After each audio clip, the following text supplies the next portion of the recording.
ರಾಮ ಮಂದಿರ ಕಾಣಿಕೆಯಲ್ಲಿ ಕೋಟಿ ಕೋಟಿಯಷ್ಟು ಲೂಟಿಯಾಗಿದೆ. ದೇಣಿಗೆ ಎಣಿಕೆ ತಂಡದಲ್ಲಿದ್ದಂತಹ 8 ಆರೋಪಿಗಳ ಬಂಧನವಾಗಿದೆ. ಕ್ಯಾಶಿಯರ್ಗಳು ಸೇರಿದಂತೆ 8 ಆರೋಪಿಗಳ ಬಂಧನ. ಈ ಎಫ್ಐಆರ್ ದಾಖಲು ಬೆನ್ನಲ್ಲೇ 8 ಮಂದಿಯನ್ನ ವಶಕ್ಕೆ ಪಡೆದಿದ್ದಾರೆ ಅಧಿಕಾರಿಗಳು. ನಿನ್ನೆ ಅಷ್ಟೇ ಎಫ್ಐಆರ್ ಅನ್ನು ದಾಖಲಿಸಿದ್ರು ಪೊಲೀಸರು. 8 ಜನರನ್ನ ಬಂಧಿಸಿ ವಿಚಾರಣೆಯನ್ನು ನಡೆಸಲಾಗ್ತಾ ಇದೆ. ರಾಮ ಮಂದಿರ ಕಾಣಿಕೆ ಅದರಲ್ಲಿ ಮಾಡಿದಂತಹ ಅವ್ಯವಹಾರ ಅಥವಾ ಲೂಟಿ ಪ್ರಕರಣಕ್ಕೆ ಸಂಬಂಧಪಟ್ಟಂತೆ ಈಗ 8 ಜನರ ವಿರುದ್ಧವಾಗಿ ದೂರು ದಾಖಲಾಗಿತ್ತು, ಎಫ್ಐಆರ್ ದಾಖಲಾಗಿತ್ತು. ಈಗ ಅವರನ್ನ ಬಂಧಿಸಲಾಗಿದೆ, ವಿಚಾರಣೆಯನ್ನ ನಡೆಸಲಾಗ್ತಾ ಇದೆ. ಕ್ಯಾಶಿಯರ್ ಸೇರಿದಂತೆ 8 ಆರೋಪಿಗಳನ್ನ ಸದ್ಯ ಬಂಧಿಸಿದ್ದಾರೆ ಪೊಲೀಸರು. ಅಂದ್ರೆ ಎಸ್ಐಟಿ ತಂಡ ರಚನೆಯಾಗಿ ಚಾರ್ಜ್ ಶೀಟ್ ಸಲ್ಲಿಕೆ ಆದ್ರೂ ಕೂಡ ಯಾವುದೇ ರೀತಿ ಕ್ರಮ ಆಗಿಲ್ಲ ಅನ್ನುವಂಥ ಪ್ರಶ್ನೆಗಳಿದ್ದಿತ್ತು. ಅಯೋಧ್ಯೆಯಲ್ಲಿ ದೇಣಿಗೆ ಸಂಗ್ರಹ ನಿರ್ವಹಣೆಯಲ್ಲಿ ಲೋಪ, ದೇಗುಲದಲ್ಲಿ ಭಾರೀ ಲೋಪ ಪತ್ತೆ ಹಚ್ಚಿದ ಎಸ್ಐಟಿ ತಂಡ. ಈ ಬಗ್ಗೆ ಟ್ರಸ್ಟ್ನ ಸದಸ್ಯ ಕೃಷ್ಣ ಮೋಹನ್ ದೂರನ್ನ ನೀಡಿದರು. ಮೋಹನ್ ನೀಡಿದ ದೂರಿನ ಅನ್ವಯ ಎಫ್ಐಆರ್ ಅನ್ನ ದಾಖಲು ಮಾಡಲಾಯಿತು. ಈಗ ಎಫ್ಐಆರ್ ಬೆನ್ನಲ್ಲೇ 8 ಜನರನ್ನ ಬಂಧಿಸಿದ್ದಾರೆ, ವಿಚಾರಣೆಗೆ ಒಳಪಡಿಸಿದ್ದಾರೆ. ಕೋಟಿ ಕೋಟಿಯಷ್ಟು ಲೂಟಿ ಹೊಡೆದಿದ್ದಾರೆ. ರಾಮ ಮಂದಿರಕ್ಕೆ ಬಂದಂತಹ ಹಣ, ಭಕ್ತಾದಿಗಳು ನೀಡಿದಂತಹ ಕಾಣಿಕೆ, ಇದರಲ್ಲಿ ಸಾಕಷ್ಟು ಪ್ರಮಾಣದಲ್ಲಿ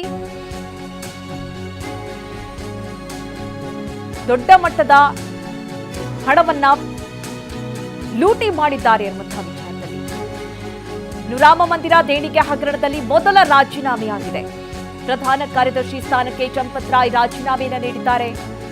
ರಾಮ ಮಂದಿರ ಟ್ರಸ್ಟ್ ಪ್ರಧಾನ ಕಾರ್ಯದರ್ಶಿ ರಾಜೀನಾಮೆ, ಆಪ್ತ ಬಂಧನ, ಅಂದ್ರೆ ಆಪ್ತನ ಬಂಧನ ಬೆನ್ನಲ್ಲೇ ಚಂಪತ್ ರಾಯ್ ಕೂಡ ರಾಜೀನಾಮೆಯನ್ನು ಸಲ್ಲಿಸಿದ್ದಾರೆ. ನಿನ್ನೆ ಚಂಪತ್ ಆಪ್ತ ಟಿನ್ನು ಯಾದವ್ರನ್ನ ಪೊಲೀಸರು ಬಂಧಿಸಿದ್ರು. ರಾಮ ಮಂದಿರ ದೇಣಿಗೆ ಕಳವು ಪ್ರಕರಣದಲ್ಲಿ ಬಂಧನವಾಯಿತು. ವಿಶ್ವ ಹಿಂದೂ ಪರಿಷತ್ ನಿರ್ದೇಶನ ಮೇರೆಗೆ ಈ ರಾಜೀನಾಮೆಯನ್ನು ಸಲ್ಲಿಸಿದ್ದಾರೆ. ನೋಡಿ, ಚಂಪತ್ ರಾಯ್ ಪ್ರಧಾನ ಕಾರ್ಯದರ್ಶಿ. ಈ ಒಂದು ಪ್ರಕರಣಕ್ಕೆ ಸಂಬಂಧಪಟ್ಟಂತೆ ಯಾವಾಗ 8 ಜನರನ್ನ ಬಂಧಿಸಲಾಯಿತು, ಅದರಲ್ಲೂ ಚಂಪತ್ ರಾಯ್ ಆಪ್ತನನ್ನ ಪೊಲೀಸರು ಸದ್ಯ ಬಂಧಿಸಿದ್ದಾರೆ, ವಿಚಾರಣೆಗೆ ಒಳಪಡಿಸಿದ್ದಾರೆ. ಅದರ ಬೆನ್ನಲ್ಲೇ ರಾಜೀನಾಮೆ ಪರ್ವ ಸ್ಟಾರ್ಟ್ ಆಗಿದೆ. ರಾಮ ಮಂದಿರ ಟ್ರಸ್ಟ್ ಸದಸ್ಯ ಅನಿಲ್ ಮಿಶ್ರಾ ಕೂಡ ರಾಜೀನಾಮೆಯನ್ನ ಸಲ್ಲಿಸಿದ್ದಾರೆ. ಟ್ರಸ್ಟ್ ಸದಸ್ಯತ್ವಕ್ಕೆ ರಾಜೀನಾಮೆಯನ್ನ ನೀಡಿದ್ದಾರೆ ಅನಿಲ್ ಮಿಶ್ರಾರನ್ನ ವಿಚಾರಣೆ ನಡೆಸಿತ್ತು ಎಸ್ಐಟಿ. ಅಯೋಧ್ಯೆಯಲ್ಲಿ ಹೋಮಿಯೋಪತಿ ಕ್ಲಿನಿಕ್ ಅನ್ನ ನಡೆಸ್ತಾ ಇದ್ದಾರೆ. ಆರ್ಎಸ್ಎಸ್ನ ಹಿರಿಯ ಸದಸ್ಯ ಆಗಿದ್ದು ಅನಿಲ್ ಮಿಶ್ರಾ. ಈಗ ಚಂಪತ್ ರಾಯ್ ರಾಜೀನಾಮೆ ಬೆನ್ನಲ್ಲೇ ಅನಿಲ್ ಮಿಶ್ರಾ ಕೂಡ ರಾಜೀನಾಮೆಯನ್ನು ಸಲ್ಲಿಸಿದ್ದಾರೆ. ಇನ್ನೂ ಹೆಚ್ಚಿನ ಜನ ರಾಜೀನಾಮೆಯ ಸಲ್ಲಿಸುವಂತಹ ಸಾಧ್ಯತೆಗಳು ಕಂಡು ಬರ್ತಾ ಇದೆ. ಏಕೆಂದ್ರೆ ಪ್ರಮುಖ ಸ್ಥಾನದಲ್ಲಿದ್ದಂಥವ್ರು ಇವರು. ಈಗ ಆಗಿರುವಂತಹ ಲೋಪಕ್ಕೆ ಇವರೆಲ್ಲರೂ ಕೂಡ ಕಾರಣ ಅನ್ನುವಂತಹ ನಿಟ್ಟಿನಲ್ಲಿ ಒಂದ್ ಕಡೆ ಎಸ್ಐಟಿ ಅಧಿಕಾರಿಗಳು ಇವರೆಲ್ಲರನ್ನ ಕೂಡ ವಿಚಾರಣೆಗೆ ಒಳಪಡಿಸಿದ್ರು. ಈ ಬಗ್ಗೆ ಹೆಚ್ಚಿನ ಡೀಟೇಲ್ಸ್ ಅನ್ನ ನೀಡ್ತಾರೆ ನಮ್ಮ ಪ್ರತಿನಿಧಿ ಹರೀಶ್. ನೇರ ಸಂಪರ್ಕದಲ್ಲಿ ನಮ್ಮನ್ನ ಜಾಯ್ನ್ ಆಗ್ತಾ ಇದ್ದಾರೆ. ಹರೀಶ್, ನಾವು ಗಮನಿಸ್ತಾ ಇದ್ದೀವಿ, ಈಗ ರಾಜೀನಾಮೆ ಪರ್ವ ಸ್ಟಾರ್ಟ್ ಆದಂತೆ ಕಾಣಿಸ್ತಾ ಇದೆ. ಯಾವಾಗ 8 ಜನರ ಬಂಧನವಾಯಿತು, ಅದರ ಬೆನ್ನಲ್ಲೇ ರಾಜೀನಾಮೆಯನ್ನ ನೀಡ್ತಾ ಇದ್ದಾರೆ. ಇನ್ನು ಯಾರ್ಯಾರು ರಾಜೀನಾಮೆಯನ್ನ ನೀಡುವಂತಹ ಸಾಧ್ಯತೆಗಳಿದೆ, ಸದ್ಯದ ಅಪ್ಡೇಟ್ಸ್ ಬಗ್ಗೆ ಮಾಹಿತಿ ಕೊಡೋದಾದ್ರೆ ಹರೀಶ್. ಮಧು ನಾಗರಾಜ್, ಶತಮಾನಗಳ ಕಾಲ ಅಯೋಧ್ಯೆಯಲ್ಲಿ ರಾಮ ಮಂದಿರ ಆಗಬೇಕು ಅನ್ನುವಂಥ ನಿಟ್ಟಿನಲ್ಲಿ ಹೋರಾಟಗಳು ನಡೀತಾ ಇತ್ತು. ಅದು 2024 ಜನವರಿ 22ರಂದು ಅದು ಸಾಕಾರಗೊಳ್ತು. ಬಾಲರಾಮನ ಪ್ರಾಣ ಪ್ರತಿಷ್ಠೆಯನ್ನ ಸ್ವತಃ ಪ್ರಧಾನಿ ನರೇಂದ್ರ ಮೋದಿ ಅವರು ಮಾಡಿದ್ರು. ದೇಶದ ಗಣ್ಯಾತಿ ಗಣ್ಯರು ಮತ್ತೆ ಕೋಟ್ಯಾಂತರ ರಾಮ ಭಕ್ತರು ಅವತ್ತು ಅಯೋಧ್ಯೆಯಲ್ಲಿ ಜಮಾಯಿಸಿದ್ರು. ಈ ಒಂದು ಮಂದಿರ ನಿರ್ಮಾಣಕ್ಕಾಗಿ ಒಂದು ಟ್ರಸ್ಟ್ ಅನ್ನು ಕೂಡ ಮಾಡಲಾಗಿತ್ತು. ಈ ಟ್ರಸ್ಟ್ ನಲ್ಲಿ ಅನೇಕ ತಂತ್ರಜ್ಞರಿದ್ರು, ಮತ್ತೆ ವಿದ್ವಾಂಸರಿದ್ರು, ಜೊತೆಗೆ ಧಾರ್ಮಿಕ ಗುರುಗಳಿದ್ರು, ಮತ್ತೆ ಟ್ರಸ್ಟ್ ಅನ್ನ ನಿರ್ವಹಿಸಿಕೊಂಡು ಹೋಗಬೇಕಾದಂತ ಎಲ್ಲ ಕೂಡ ಸದಸ್ಯರು ಇದರಲ್ಲಿದ್ರು. ಬಹುಮುಖ್ಯವಾಗಿ ಕಳೆದ 1 ತಿಂಗಳಿಂದ ಒಂದು ಚರ್ಚೆ ಆಗ್ತಾ ಇತ್ತು. ಈ ಒಂದು ರಾಮ ಮಂದಿರ ನಿರ್ಮಾಣ ಇದಕ್ಕಾಗಿ ಇಡೀ ದೇಶಾದ್ಯಂತ ಸಾವಿರಾರು ಕೋಟಿ ರೂಗಳ ದೇಣಿಗೆ ಬಂದಿರುವಂತಹದ್ದು, ಸಾವಿರಾರು ಕಾಣಿಕೆಗಳು ಕೂಡ ಬಂದಿರುವಂತಹದ್ದು. ಚಿನ್ನ ಬೆಳ್ಳಿ ಅಗಾಧ ರೂಪದಲ್ಲಿ ದೇಣಿಗೆ ರೂಪದಲ್ಲಿ ಶ್ರೀರಾಮ ಮಂದಿರಕ್ಕೆ ದೇಣಿಗೆಯಾಗಿ ಕೊಟ್ಟಿರುವಂತಹದ್ದು. ಅನೇಕ ಭಕ್ತರು ವಿದೇಶಗಳಿಂದಲೂ ಕೂಡ ಸಾಕಷ್ಟು ಭಕ್ತರು ದೇಣಿಗೆಯನ್ನು ಕೊಟ್ಟಿದ್ದಾರೆ.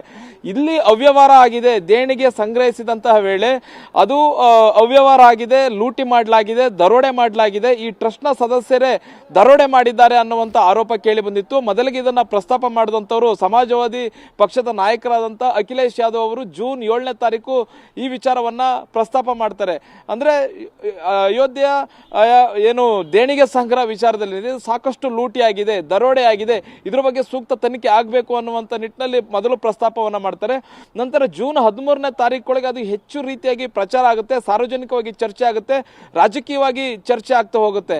ಆನಂತರ ಜೂನ್ 23ನೇ ತಾರೀಕು ಯೋಗಿ ಆದಿತ್ಯನಾಥ್ ಅವರು ಒಂದು SIT ಅನ್ನು ರಚನೆ ಮಾಡ್ತಾರೆ. ಏನು ರಾಮ ಮಂದಿರ ಟ್ರಸ್ಟ್ ನಲ್ಲಿ ಆಗಿರ್ತಕ್ಕಂಥ ಅವ್ಯವಹಾರಗಳೇನಿದೆ, ದೇಣಿಗೆ ಸಂಗ್ರಹದಲ್ಲಿ ಆಗಿರ್ತಕ್ಕಂಥ ಕಳ್ಳತನ ದರೋಡೆ ಏನಿದೆ, ಇದರ ಬಗ್ಗೆ ತನಿಖೆ ಮಾಡಲಿಕ್ಕೆ 3 ಮಂದಿ ಸದಸ್ಯರ ಒಂದು SIT ಅನ್ನು ನೇಮಕ ಮಾಡ್ತಾರೆ. ನೇಮಕ ಮಾಡಿದ ಬಳಿಕ 2 ದಿವಸಗಳಲ್ಲಿ SIT ಒಂದು ತನಿಖೆಯ ಪ್ರಾಥಮಿಕ ವರದಿಯನ್ನು ಕೊಡುತ್ತೆ. ಆ ವರದಿಯನ್ನು ಕೊಡೋದಕ್ಕೂ ಮುಂಚೆ ರಾಮ ಮಂದಿರದ ಟ್ರಸ್ಟ್ ನ ಒಬ್ಬರು ಸದಸ್ಯ ಆದಂತಹ ಕೃಷ್ಣ ಮೋಹನ್ ಅವರು ದೂರನ್ನು ಕೂಡ ಕೊಡ್ತಾರೆ. ಹೌದು, ಇಲ್ಲಿ ಕಳ್ಳತನ ಆಗಿರುವಂತದ್ದು ಮೇಲ್ನೋಟಕ್ಕೆ ಕಂಡು ಬರ್ತಾ ಇದೆ, ಇದ್ರ ಬಗ್ಗೆ ಸೂಕ್ತ ತನಿಖೆ ಆಗಬೇಕು ಅನ್ನುವಂಥ ನಿಟ್ಟಿನಲ್ಲಿ ಸ್ಥಳೀಯ ಪೊಲೀಸ್ ಠಾಣೆಯಲ್ಲಿ ಅಯೋಧ್ಯೆ ಸ್ಥಳೀಯ ಪೊಲೀಸ್ ಠಾಣೆಯಲ್ಲಿ ದೂರನ್ನು ಕೊಡ್ತಾರೆ. ನಂತರ SIT ವರದಿಯನ್ನು ಸಲ್ಲಿಸುತ್ತೆ. ವರದಿ ಸಲ್ಲಿಸೋದಕ್ಕೂ ಮುಂಚೆನೆ 8 ಮಂದಿ ಆರೋಪಿಗಳಿಂದ ಬಂದಿಸುತ್ತೆ. ಈ 8 ಮಂದಿ ಆರೋಪಿಗಳು ಯಾರು, ಇವರ ಹಿನ್ನೆಲೆ ಏನು, ಇವ್ರು ಏನು ಕೆಲಸ ಮಾಡ್ತಿದ್ರು ಅನ್ನುವಂಥದ್ದು ಬಹಳಷ್ಟು ಕುತೂಹಲನ ಕೇಳಿಸಿರುವಂತಹದ್ದು. ಈ 8 ಮಂದಿ ಆರೋಪಿಗಳೇನಿದ್ದಾರೆ ಇವರು ದೇಣಿಗೆ ಸಂಗ್ರಹ ಆಗಿದ್ದಂತಹದನ್ನ ಎಣಿಕೆ ಮಾಡುವಂತವರು, ಕಲೆಕ್ಟ್ ಮಾಡುವಂತವರಾಗಿರ್ತಾರೆ. ಮತ್ತೆ ಇವರು ಕಲೆಕ್ಟ್ ಮಾಡಿದಂತಹ ದೇಣಿಗೆ ಆಗಿರ್ಬೋದು, ಮತ್ತೆ ಹುಂಡಿ ಹಣ ಆಗಿರ್ಬೋದು, ಇವರು ಎಣಿಸುವಂತಹ ಕೆಲಸವನ್ನು ಕೂಡ ಈ 8 ಮಂದಿ ಆರೋಪಿಗಳು ಮಾಡ್ತಾ ಇರ್ತಾರೆ. ಇವರು ಎಣಿಕೆಯೆಲ್ಲ ಆದ್ಮೇಲೆ ಬ್ಯಾಂಕಿಗೆ ತೆಗೆದುಕೊಂಡು ಹೋಗಿ ಹಣವನ್ನ ಕಟ್ಟಬೇಕು ಅನ್ನುವಂಥ ಸಂದರ್ಭದಲ್ಲಿ ಅಲ್ಲಿ ಗೋಲ್ಮಾಲ್ ಅನ್ನ ಮಾಡ್ತಾ ಇರ್ತಾರೆ, ತಮ್ಮ ಕಿಸೆಗೆ ಆ ಹಣವನ್ನು ತುಂಬಿಸ್ಕೊಳ್ತಾ ಇರ್ತಾರೆ. ಮತ್ತೆ CCTV ಏನು ಎಣಿಕೆ ಆಗುವಂತ ಸಂದರ್ಭದಲ್ಲಿ CCTV ಆ ಎಣಿಕೆ ಆಗುವ ಪ್ಲೇಸ್ ಅನ್ನ ಟಾರ್ಗೆಟ್ ಮಾಡಬೇಕಾಗುತ್ತೆ. ಆದ್ರೆ ಆ CCTVಗಳೆಲ್ಲವೂ ಕೂಡ ಎಣಿಕೆಯನ್ನ ದಿಕ್ಕು ತಪ್ಪಿಸಿ ಬೇರೆ ಕಡೆಗೆ ಜಾಗಕ್ಕೆ ಅವು ಮುಖ ಮಾಡಿ ಇದ್ವು ಅನ್ನುವಂಥದ್ದು ಗೊತ್ತಾಗ್ತಾ ಇದೆ. ಅಂದ್ರೆ SIT ತನಿಖೆ ಮಾಡುವಂತಹ ವೇಳೆ ಈ ಎಲ್ಲಾ ವಿಚಾರಗಳು ಬಯಲಿಗೆ ಬಂದಿರುವಂತಹದ್ದು. ಅವರು ಹೇಗೆ ಈ ಹಣವನ್ನ ಕದಿತಾ ಇದ್ರು, ಈ ದೇಣಿಗೆಯಿಂದ ಬಂದಂತಹ ವಸ್ತುಗಳನ್ನ, ಬೆಲೆ ಬಾಳುವಂತಹ ಚಿನ್ನಾಭರಣಗಳಾಗಿರ್ಬೋದು, ಬೆಳ್ಳಿ ವಸ್ತುಗಳನ್ನ ಹೇಗೆ ಇವರು ಕದಿತಿದ್ರು ಅನ್ನುವಂಥದ್ದನ್ನ SIT ಸಂಪೂರ್ಣವಾಗಿ ತನಿಖೆಯನ್ನ ಮಾಡಿರುವಂತಹದ್ದು. ಮತ್ತೆ ಇವರು ಒಂದು ಡ್ರೆಸ್ ಕೋಡ್ ಕೂಡ ಇರಬೇಕಾಗಿತ್ತು ಇವರಿಗೆ. ಈಗ ಎಣಿಕೆ ಪ್ಲೇಸ್ಗೆ ಬರ್ತಾರೆ, ಪ್ರದರ್ಶನಕ್ಕೆ ಬರ್ತಾರೆ ಅಂತಂದ್ರೆ ವಿಶೇಷವಾಗಿ ತಪಾಸಣೆ ಮಾಡ್ಕೊಂಡು ಹರೀಶ್ ನಿಮ್ಮನ್ನ ಸಂಪರ್ಕಿಸ್ತೀನಿ.